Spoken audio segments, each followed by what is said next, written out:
My name is Jean Kelly, and I own a cabin in the Chippewa National Forest. This is the main road going into our forest. And now we're going to go turn into the driveway to my cabin. This is the devastation left after a blowdown July 2nd.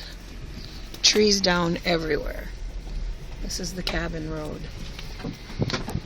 A lot of them are marked for removal. Sorry, it's a little bumpy.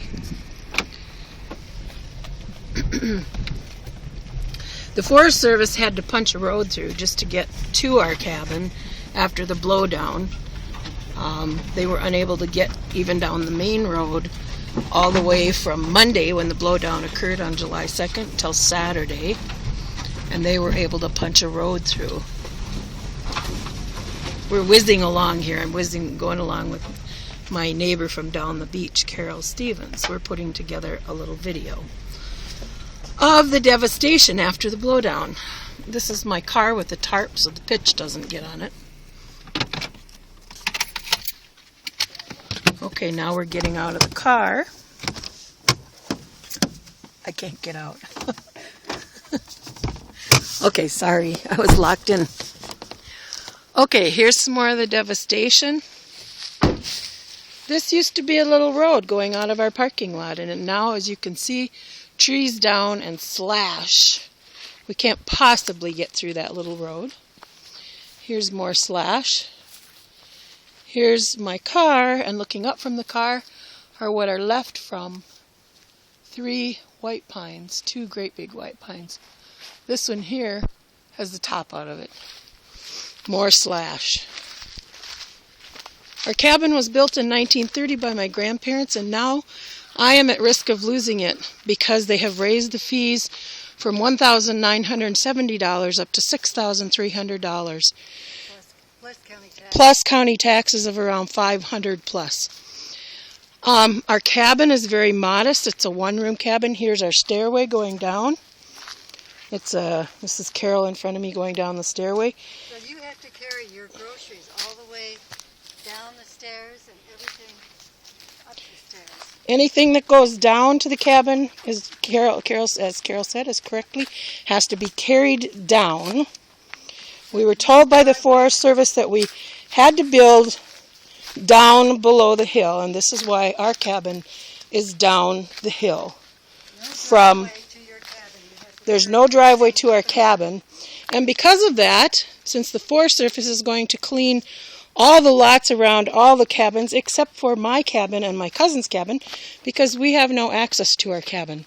They are clearing the lots of the slash, the brush, the down trees for fire suppression.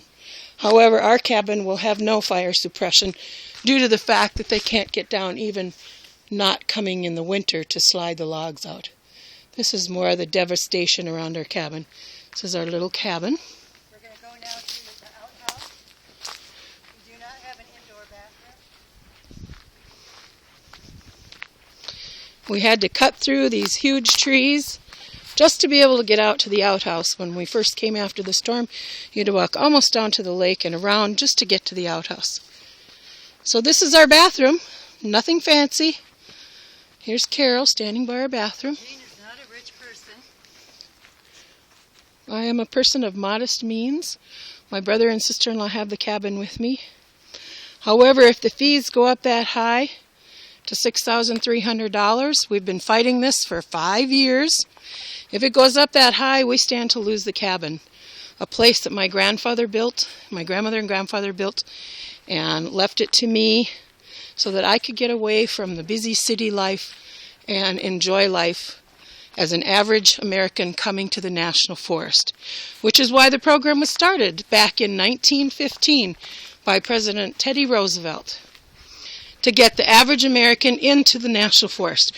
Right now, the National Forest, we're going into the cabin. National Forest is on a campaign to get people out in the woods. What better way to get them out in the woods than bring them to a small cabin? This is our running water. It's a pump. That's the only source of running water in the cabin. And you So can see there's just one bedroom in this cabin. this is the living room area. This is the fireplace. We heat with the fireplace, and we have a little wall heater. So it's not a big palatial mansion, as some people might think. This is the bedroom. My dog is sleeping on her little rollaway bed. There's a double bed, and there's 2 bunk beds. Very little storage. As you can see, I've got stuff piled up. So this is the cabin. I love it. I love to get away. But I stand to lose everything if our fees go up to $6,300. We are trying to meet with Darla Lentz, who's the supervisor of the Chippewa National Forest, to get our fee lowered by getting, here's another view of the steps, by getting another appraisal, which is authorized under the CUFA law, Cabin User Fairness Fee Act. Sorry, I dropped it. We're trying to get a lower fee due to the devastation and the change in our lots. This is a tree that was on our roof. We had to put a new roof in. We have written a letter signed by 31 cabin owners to Darla Lentz.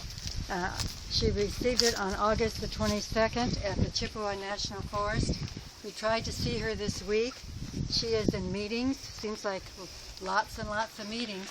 And we'll be out of the office working on the blowdown all day today and all day tomorrow. So we tried to get in contact with her. I hate to go over her head. This is more slash pile in the back of our cabin. There's our little woodshed. Slash pile's bigger than the woodshed. Go ahead. We hate to go over the head of our supervisor in the Chippewa National Forest. However, we are very concerned about losing our cabins due to the high fee. We are now planning to go to the regional office. Thank you. Tom Vilsack has been contacted as well with a letter that was signed by him. Secretary of Agriculture, who is the head of the National Forest System. However, we have not heard back from him yet either. Other forests in the other cabin owners in the National Forest have been allowed other appraisals to lower their fees. In fact, in Wyoming, their appraisal was completely thrown out and they're doing another one. There is a provision in the CUFA law that allows for when there's been an act of God on the lots in the National Forest that we have the right to request a new appraisal. And we're asking for that. As you can see, our lots are not what they used to be.